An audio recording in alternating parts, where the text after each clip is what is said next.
जब इस देश के प्रधानमंत्री थे बैंकों का राष्ट्रीयकरण किया, लेकिन बैंक से गरीब जुड़ नहीं पाए। उसकी कभी भी किसी ने, कोई सरकार ने चिंता नहीं की। बैंकों से जुड़ा उन्हीं लोगों का था जिनके पास पैसा था, शहर वाले थे, व्यवसायी थे, नौकरी चाकरी करने वाले थे। लेकिन देश के प्रधानमंत्री नरेंद्र मोदी जी ने उन गरीबों को भी बैंकों तक पहुंचा दिया। पैसा रहे या ना रहे, जीरो बैलेंस में खाता भी खुलवा दिया। लोग मजाक करते थे, लेकिन आज तो उसी खाते में जितनी भी प्रकार के अनुदान होते हैं वो उसी खाते में पैसे भेजते हैं। आज कोरोना काल में तो आपने देखा होगा, सब कुछ धरती में बंद हो गया था। कल कारखाना बंद हो गया था, गाड़ियां चलना, ट्रेनें चलना बंद हो गई थी, हवाई जहाज भी नहीं चल रहा था। उस समय लगता था गरीब कैसे जिएंगे, लेकिन उसी जनधन खाते में देश के प्रधानमंत्री ने दिल्ली से सीधे पैसा भी भेज दिया और साथ ही कोई गरीब भूखे नहीं रहे, उसके लिए वो अनाज भी भेज रहे हैं। लेकिन आज झारखंड में कहने में बड़े तकलीफ होता है, झारखंड के मुख्यमंत्री हेमंत सोरेन जी उसमें भी गड़बड़ करते हैं। कई जिलों में गए तो पता चला कि एक एक महीना का कभी गायब कर देते हैं, कहां भेज देते हैं, पैसा को अपनी तिजोरी में भरते हैं। जो राज्य के मुख्यमंत्री हेमंत सोरेन जी गरीबों का अनाज भी बेच डालते हैं, गरीबों के यहां तक नहीं पहुंचाते हैं, उनसे अब गरीबों की भला की उम्मीद कैसे की जा सकती है। और इसलिए मैं आज आप सब लोगों से यही कहने के लिए आया हूं कि झारखंड में जो हेमंत सोरेन की सरकार है वो गरीबों के लिए नहीं है। वो सरकार किसकी है? दलालों की है, बिचौलियों की है, लुटेरों की है, भ्रष्ट अफसरों के मिल करके राज्य को ये लोग लूट रहे हैं। उन्हीं लोगों को बचाने में ये सरकार लगी हुई है, तो गरीबों की इसको कहां चिंता होगी। और इसलिए मैं आज आप सबसे ये कह रहा हूं कि किस प्रकार से देश के प्रधानमंत्री ने गरीबों को घरों तक बैंक से भी जोड़ा, और गैस की सब्सिडी में भी आप सबने देखा। फिर हमारे जो परंपरागत कारीगर भाई बहने हैं, 18 ऐसे ट्रेड, चाहे वो मिट्टी का काम करने वाले हो, लोहा का काम करने हो, लकड़ी का काम करने वाले हो, नाई का काम करने वाले हो, मोची का काम करने वाले हो, यानी इस प्रकार के उन ट्रेडों के लिए भी देश के प्रधानमंत्री नरेंद्र मोदी जी ने 13,000 करोड़ रुपए का प्रावधान रखा। और उन्होंने कहा कि उसके लिए आधुनिक तकनीक से लोगों को जोड़ा जाएगा, उसके लिए प्रशिक्षण भी दिया जाएगा। और प्रशिक्षण के समय प्रत्येक दिन 500 रुपया का छात्र स्टाइपेंड भी मिलेगा। और साथ ही प्रशिक्षण पूरी होगी, 15,000 रुपया की किट्स भी उनको उपलब्ध करा दी जाएगी। और सस्ती ब्याज दर पर पहले 1 लाख रुपया, फिर 2 लाख रुपया, फिर 3 लाख रुपया तक के लोन भी उनको उपलब्ध कराए, ताकि वो रोजगार कर सके। अगर ये कोई कर रहा है तो किसी ने कभी इन कारीगरों पर चिंता नहीं की। अगर इस पर किसी ने चिंता की तो देश के प्रधानमंत्री नरेंद्र मोदी जी ने चिंता की। और आज तो अभी आपको बता रहे थे कि हमारी मां बहनों के लिए पार्लियामेंट से जो बिल पारित किया है, आज तक किसी ने भी हमारी मां बहनों पर कोई चिंता नहीं की। भले बड़े बड़े लोग बातें करते थे, लेकिन देश के प्रधानमंत्री नरेंद्र मोदी जी ने विधानसभा में भी 33% महिलाओं के लिए सीटों का आरक्षण, और फिर लोकसभा में भी 33% आरक्षण सीटों की इन्होंने कर दिया। अगर ये किसी ने काम किया तो देश के प्रधानमंत्री नरेंद्र मोदी जी ने किया। ऐसे अनेकों काम किए। और मैं चाहता हूं कि जब जब देश ये विकास का काम होता है, अब याद करिए 2000 के पहले झारखंड की गांवों की क्या दशा थी। गांवों तक आने जाने की सड़कें नहीं हुआ करता था, लेकिन देश में जब प्रदेश में और बीजेपी की सरकार बनी तो गांवों तक सड़कें भी पहुंच गई और नदी नाला में पुल पुलिया भी बन गया। हम लोगों से कहते याद करो, हाट बाजार हम लोग पहले जाते थे, बाजार जाते थे, मेला जाते थे। उस समय क्या स्थिति होती थी? उस समय तो पैदल चलना पड़ता था, गाड़ी जा ही नहीं सकती थी कि नदी नाला था, पुल नहीं थे, सड़कें नहीं थी। अभी आपको चर्चा कर रहे थे सड़क के बारे में, लेकिन आज मैं कह सकता हूं कि झारखंड में बीजेपी की सरकार बनी तो गांव तक सड़क पहुंच गया, नदी नाला में पुल पुलिया बन गया। अब तो शादी ब्याह, मेला ढेला सब गाड़ियों से लोग जाते हैं, पैदल चलना भूल गए लोग।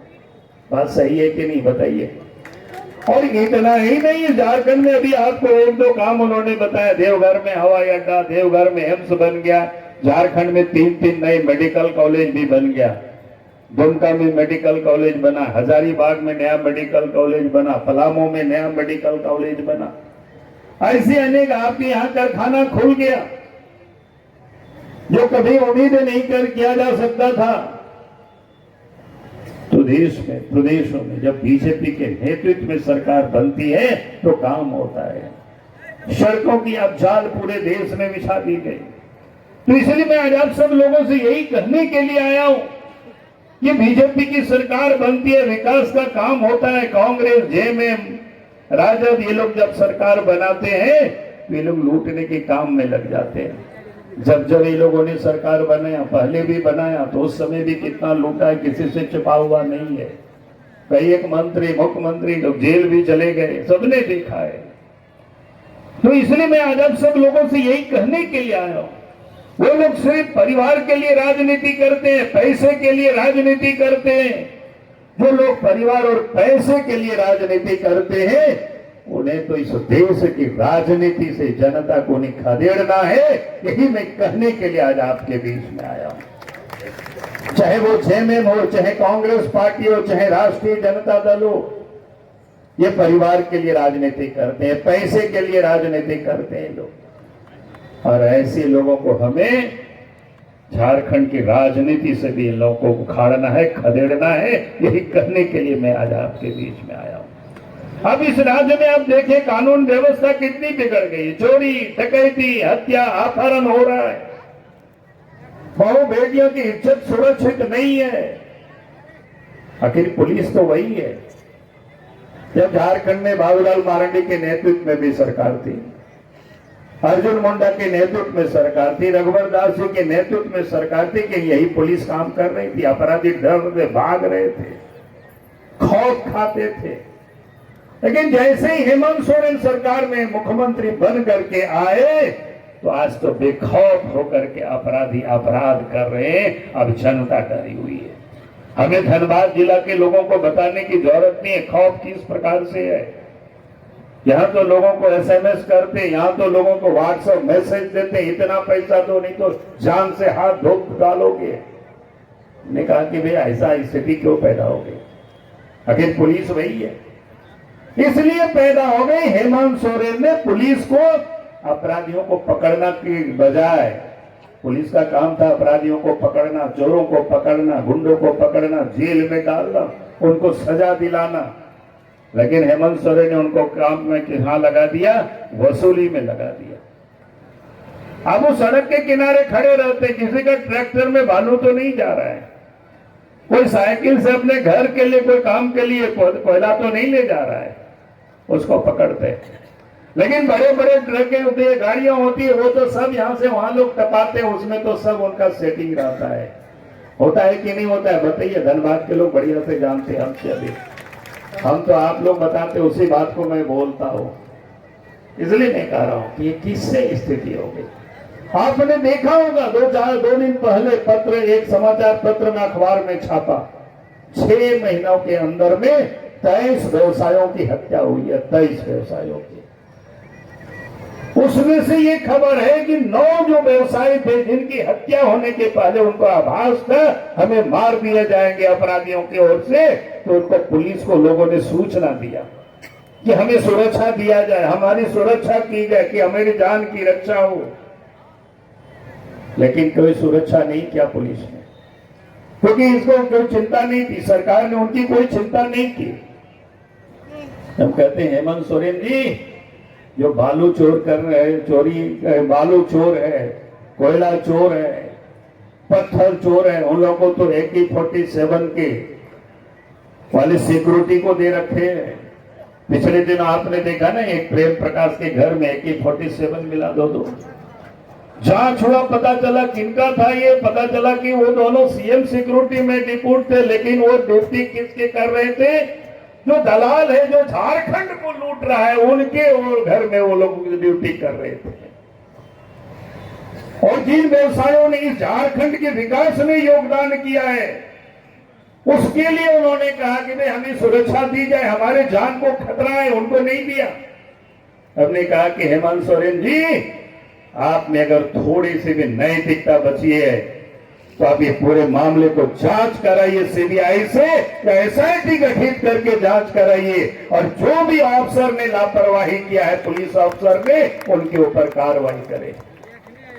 अगर आज कार्रवाई नहीं होती है तो हमने कहा कि 2024 आते, जब झारखंड में बीजेपी के नेतृत्व में सरकार बनेगी तो हम कार्रवाई करवा देंगे, जांच भी करवा देंगे, और जिन पुलिस अफसरों ने लापरवाही के कारण इतनी लोगों की जो जाने गई है, उनके ऊपर कार्रवाई होगी। यही मैं कहने के लिए आया हूं। ये राज्य में कानून व्यवस्था ऐसी बिखर गई है, भ्रष्टाचार है इस प्रदेश के अंदर में। तो सरकारी दफ्तरों में कहीं भी जाएंगे, बिना पैसा से काम नहीं होता है, चाहे जाति प्रमाण पत्र हो, आय प्रमाण पत्र हो, आवासीय प्रमाण पत्र हो, यहां तक कि कोई व्यक्ति की मृत्यु हो जाए, मृत्यु प्रमाण पत्र भी आपको बनाना हो तो आपको पैसा लगेगा। राशन कार्ड में किसी का नाम अगर जुड़ाना हो, नई बहू आती है, नाम जुड़ाना पड़ता है। बच्चे जन्म लेते हैं, बड़े होते हैं, उनका नाम जोड़ना पड़ता है, तो वहां भी पैसा लगता है कि नहीं लगता है, बताइए। और जो भी लगता है। तो ये हालत है इस प्रदेश की। अब उन अफसरों से कहोगे कि भाई आपको तो लाख टका वेतन मिलता है, फिर गड़बड़ क्यों करते हो, घूस क्यों मांगते हो जनता से? तो लोग कहते हैं कि हम लोग दे करके आए हैं, तो लेना ही पड़ेगा। ये हालत है। भाई किसको दे करके आए? तो बोलता है ऊपर में मंत्री को दे करके आए। आखिर इतना हिम्मत कैसे करते अफसर? पीएन सिंह तो यहाँ बैठे हुए, हम लोग भी सरकार में थे। हमने तो 28 महीनों के अंदर में 150 से अधिक अफसरों को पकड़ करके जेल में बंद करवाए थे, भ्रष्ट अफसरों को। लेकिन हेमंत सोरेन जी कर क्या रहे हैं? भ्रष्ट अफसरों को बचाने के लिए दिल्ली से, सुप्रीम कोर्ट से बड़े बड़े वकीलों को ले आते हैं। भाई आप गरीब को बचाओ, जनता को यहां बचाइए, लेकिन उल्टा काम ये करते हैं। दिल्ली से, सुप्रीम कोर्ट से एक एक तारीख में लोग बताते हैं 1-1 करोड़ रुपया खर्च कर रहे हैं, लेकिन भ्रष्ट अफसर कैसे बचे, दलाल कैसे बचे, बिचौलिया कैसे बचे, बालू चोर कैसे बचे, पत्थर चोर कैसे बचे, कोयला चोर कैसे बचे, इसी काम में हेमंत सोरेन लगे हुए। तो आज राज्य की यही हालत हो गई है, और इसीलिए मैं यही कहने के लिए आज आपके बीच में आया हूं। और आज तो हालत ये, खुद ही हेमंत सोरेन वो भ्रष्टाचार में फंसे हुए हैं, खुद ही वो गड़बड़े कर रखे हैं। यदि नोटिस देती है उनको तो हाजिर नहीं होते। भाई अजीब बात है। सुप्रीम कोर्ट चले गए, हमसे पूछताछ ना किया जाए, हम आदिवासी हैं। भाई आप आदिवासी हैं तो आपको चोरी करने के लिए थोड़ी आपको बिठाया है वहां पर। सुप्रीम कोर्ट ने कहा हाई कोर्ट जाओ, तो हाई कोर्ट गया तो वहां भी उन्होंने डिफेक्ट डाल करके रखा है, ताकि वो तारीख में नहीं आवे और सीबीआई वालों को कहेंगे हम हाई कोर्ट गए हुए। कितना होशियार है। पहले भी राज्यपाल के ऊपर ऐसे ही केस किया, वो भी डिफेक्ट में डाल करके, जो कि जानता है इन्होंने गड़बड़ किया। हमने हेमंत सोरेन जी को कहा कि भाई हेमंत सोरेन जी, अगर आपने कोई गड़बड़ नहीं किया है तो डरते क्यों? रोज कहते थे उनके लोग हेमंत है तो हिम्मत है। हमको भी लगता था, आपने भी बोलते हम शिबू सोरेन के बेटा है, हम जेल से डरते नहीं है। लेकिन हम देखे कि बिल्ली बंद करके आप कोर्ट में कह रहे हैं लिखित में कि भाई हमें डर लगता है, ईडी वाले हमसे को अंदर कर देगा भीतर। हमने कहा कि हिम्मत है तो हिम्मत कहां चला गया हेमंत सोरेन जी? अगर आपने कुछ गड़बड़ नहीं किया तो चले जाती ईडी के ऑफिस में, बता दीजिए क्या सच है। तो आपने नामी बेनामी संपत्ति अर्जित किया, इसलिए आप डर रहे हैं। तो कहते बकरी की आमद है कब तक मनाई, दशहरा तो आ ही रहा है ना। दुर्गा पूजा में माँ काली को चढ़ाते हैं कि नहीं चढ़ाते हैं? कोई दुर्गा जी को भी चढ़ाते हैं। तुमने कहा कि भाई इतना भ्रष्टाचार करोगे, इतना लूटोगे झारखंड को, तो जाना ही पड़ेगा एक दिन। और उनके लिए शायद होटवार ही सुरक्षित जगह होगी, या दूसरा जगह नहीं हो सकता है। और इसलिए मैं आज आप सब लोगों से यही कहने के लिए आया हूं, झारखंड को अपराध मुक्त प्रदेश बनाना है, झारखंड को भ्रष्टाचार मुक्त प्रदेश बनाना है, झारखंड को दलालों और बिचौलियों और ठगों से मुक्त झारखंड बनाना है, और झारखंड को विकास करना है। और विकास के लिए ही आंदोलन में कितना हम जिस भूमि पर बैठे हुए विनोद बाबू की चर्चा हुई, हमें याद है उनसे थोड़ी बहुत बात करने का कभी मौका मिला था, वो विकास के बारे में चिंतित रहते थे, विकास होगा, राज्य बनेगा इसलिए। लेकिन अब तो क्या है, ये लोग सब बन गए लूटने वाले लोग। आप लोग समझते हैं उनकी आत्मा को भी आप तकलीफ हो रहा होगा। तो ये हालत है। और इसीलिए मैं आज आप सब लोगों से यही कह रहा हूं कि आज तो स्कूलों में मास्टर नहीं है, अस्पतालों में डॉक्टर नहीं है, दवा नहीं है, नर्स नहीं है, कोई देखने वाला नहीं है। झारखंड में डेंगू और मलेरिया की समस्या है, कोई चिंता नहीं है इनको। प्रत्येक 2019 में ये मुख्यमंत्री बने, 20 से कह रहे हैं ये नियुक्ति वर्ष रहेगा, 20 पार हो गया। अब सोचे कि चलो पहला साल था, 21 पार हो गया, 22 पार हो गया, 23 भी अब पार होने को चला है, लेकिन बहाली उन्होंने कुछ भी नहीं किया। सिर्फ क्या करेंगे आप, ये अब तो इनका चाला चाली का बेला है, इससे कोई उम्मीद मत करना। और मैं आज आप सब लोगों से यही कहने के लिए आया, कोई बहुत कठिनाई नहीं थी। आप देखेंगे बीजेपी की जब सरकार बनेगी तो स्कूल में भी मास्टर होंगे, अस्पतालों में भी डॉक्टर होंगे। ये काम तो सरकार बनते ही हम लोग करवा देंगे, मैं इतना विश्वास के साथ कह सकता हूं। और इसीलिए मैं आज आप सब लोगों से यही कह रहा हूं। आज इस राज्य के देश के अंदर में देखते होंगे, देश को लूटने वाले, राज्यों को लूटने वाले सब लोग इकट्ठे हो रहे हैं। मोदी जी ने कहा है कि न खाएंगे न खाने देंगे, घर से लोग इकट्ठे हो रहे हैं। भाई आप तो ईडी वाले पकड़ रहे हैं, कहां दौड़ेंगे, चलो मोदी जी को हटाओ। इसलिए मैं आज आपके बीच में आया हूं, ये संकल्प लेना है, हम सबको संकल्प ले करके जाना है। अगर झारखंड में या देश में ये लुटेरे लोग एक हो रहे हैं तो झारखंड को और राज्य देश को बचाने के लिए जनता को एकजुट होना होगा। और 2024 में नरेंद्र मोदी जी को फिर से प्रधानमंत्री बनाना और 2024 में झारखंड में भी फिर से भारतीय जनता पार्टी के नेतृत्व में सरकार बनानी, यही निवेदन और यही संकल्प लेकर के आप सब यहां से जाएं। बहुत बहुत धन्यवाद। जय हिंद, जय झारखंड, जय भारत।